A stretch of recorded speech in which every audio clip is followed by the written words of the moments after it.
Certo dia, um homem importante chegou até Jesus e perguntou: Bom mestre, o que posso fazer para herdar a vida eterna? Jesus lhe respondeu: Você conhece os mandamentos: não adulterarás, não matarás, não furtarás, não darás falso testemunho, honra teu pai e tua mãe. O homem retrucou: Senhor, já tenho feito e obedecido a tudo isso desde a adolescência. Então Jesus lhe dá uma nova tarefa: venda tudo o que você possui, dê o dinheiro aos pobres e você terá um tesouro nos céus.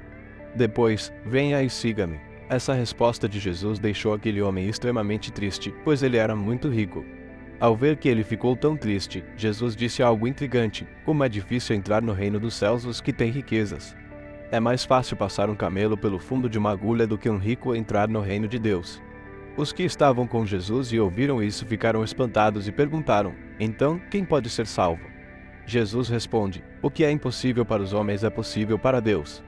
Vamos parar por um momento e dar uma maior atenção para tudo isso. A parábola ensina uma verdade que tem apenas 2 linhas, mas é o texto todo e também o contexto cultural da época que nos ajudam a entender o significado da fala de Jesus. Então, vamos lá, vejamos tudo isso de maneira mais detalhada. Podemos encontrar esse acontecimento nos 3 evangelhos sinóticos. Evangelhos sinóticos é a denominação dada para os evangelhos de Mateus, Marcos e Lucas, pois os 3 possuem uma grande quantidade de histórias em comum e também na mesma sequência. Lucas descreve esse homem como um homem de posição. Marcos menciona que ao aproximar-se, este homem correu e se ajoelhou diante de Jesus. A primeira pergunta daquele homem já é bem interessante: o que posso fazer para herdar a vida eterna? Ele realmente desejava isso, mas vemos aqui que ele queria alcançar isso pelos seus próprios esforços e ações. Se pensarmos por um momento, veremos que a pergunta em si já é um pouco controversa. O que um herdeiro faz para receber sua herança? Nada. A herança é direito do herdeiro uma vez que é filho. Pensando agora sobre a nossa salvação, o que podemos fazer para conquistá-la?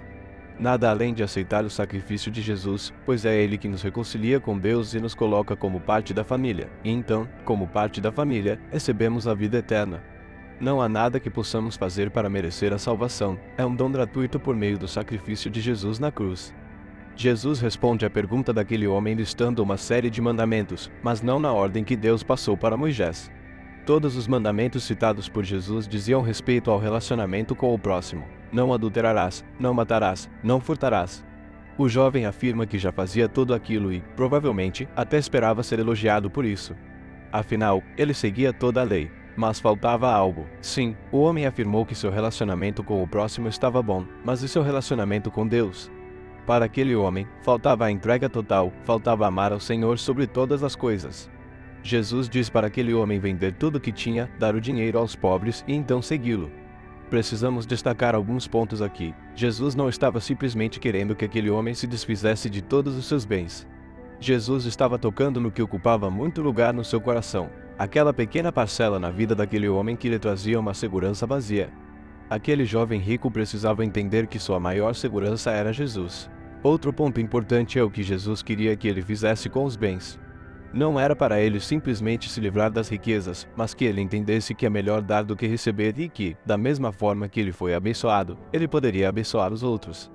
Você já conhece a história. Aquele homem ficou triste com a resposta de Jesus, pois era muito rico. Deixar toda aquela riqueza o incomodava, seu coração estava ali. Mas se olharmos por outro ponto de vista, Jesus havia deixado toda a sua glória e majestade nos céus por amor a nós. Jesus não estava pedindo para aquele homem nada além do que ele mesmo havia feito.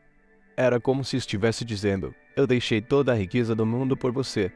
Você pode deixar essas riquezas passageiras por mim? Mas aquele homem não podia, e é por isso que Jesus declara essa parábola por causa do posicionamento daquele homem em relação ao reino de Deus.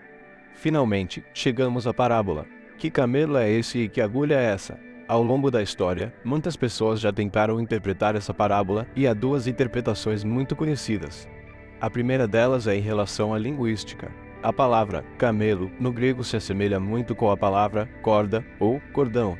Uma pequena mudança e não estaríamos mais falando de um animal de 4 patas. A interpretação seria que Jesus se referiu a uma corda, pois se essa fosse desfiada, alguns dizem até a mínima vida entraria no fundo da agulha. Mas Altair, um escritor e sacerdote da Igreja do Oriente, foi contra essa ideia no século XI, dizendo que a palavra correta é realmente camelo. Temos ainda uma segunda interpretação, talvez até mais conhecida, que a agulha na verdade remete a uma porta. As aldeias do Oriente Médio muitas vezes tinham portas largas que se abriam da rua para o pátio das casas. Essa porta precisava ser aberta para que um camelo carregado pudesse entrar, mas por ser feita de madeira, era difícil de ser aberta totalmente. Por isso, havia um recorte nela, uma porta menor que se abria com maior facilidade. Alguns comentaristas surgiram no passado dizendo que essa pequena porta era chamada de buraco ou olho da agulha. Essa interpretação quer dizer que era difícil sim, mas se curvando o camelo conseguiria passar. Acontece que um homem chamado Cher, um antigo residente do Oriente Médio, afirmou por volta do século XIX que não havia evidências de que essa porta tivesse esse nome de fundo da agulha e que também não a identificam assim hoje. Muitos comentaristas modernos dizem que não há provas concretas que demonstrem que essa seja a interpretação correta. E agora, o que essa parábola quer dizer então? Kenneth Bailey, teólogo e professor americano, após morar por 20 anos no Oriente Médio, afirmou que Jesus realmente quis usar um exemplo inteiramente impossível. Mas espera aí, então quer dizer que Deus tem algo contra os ricos? De maneira nenhuma. A Bíblia está cheia de homens e mulheres de Deus que eram extremamente prósperos. Podemos citar Abraão e Jacó, por exemplo, homens ricos e tementes a Deus. O grande problema que Jesus precisava destacar era o que a riqueza pode causar em nós. Uma pessoa rica tende a ter a ideia de que pode alcançar tudo com o fruto do seu esforço e trabalho. Esse jovem rico foi um exemplo disso, mas a vida eterna é alcançada apenas pela graça. Jesus também queria tratar de outra questão, a questão cultural. Naquela época, as pessoas ricas eram vistas como excepcionalmente abençoadas e favorecidas por Deus. E é por isso que, ao ouvirem essa fala de Jesus, as pessoas ao seu redor ficaram tão espantadas. Elas pensavam que, se alguém poderia ser salvo, eram os ricos. Essa afirmação de Jesus mostrou para eles que não há favoritismo quando o assunto é a vida eterna. Mas então vem a frase de Jesus que deixa ainda mais claro tudo isso: o que é impossível para os homens é possível para Deus. Jesus não fechou a porta dos céus para os ricos, apenas mostrou que o caminho para ela deveria ser outro. A grande mensagem desta parábola e de toda essa passagem é que é impossível que o homem alcance a salvação por seus próprios esforços. A salvação é um milagre. Sua vida financeira não interfere nisso, mas o seu coração sim. O ponto principal dessa parábola não é a riqueza, mas o coração do rico. Aquele jovem foi reprovado, pois o seu coração estava nos bens desse mundo.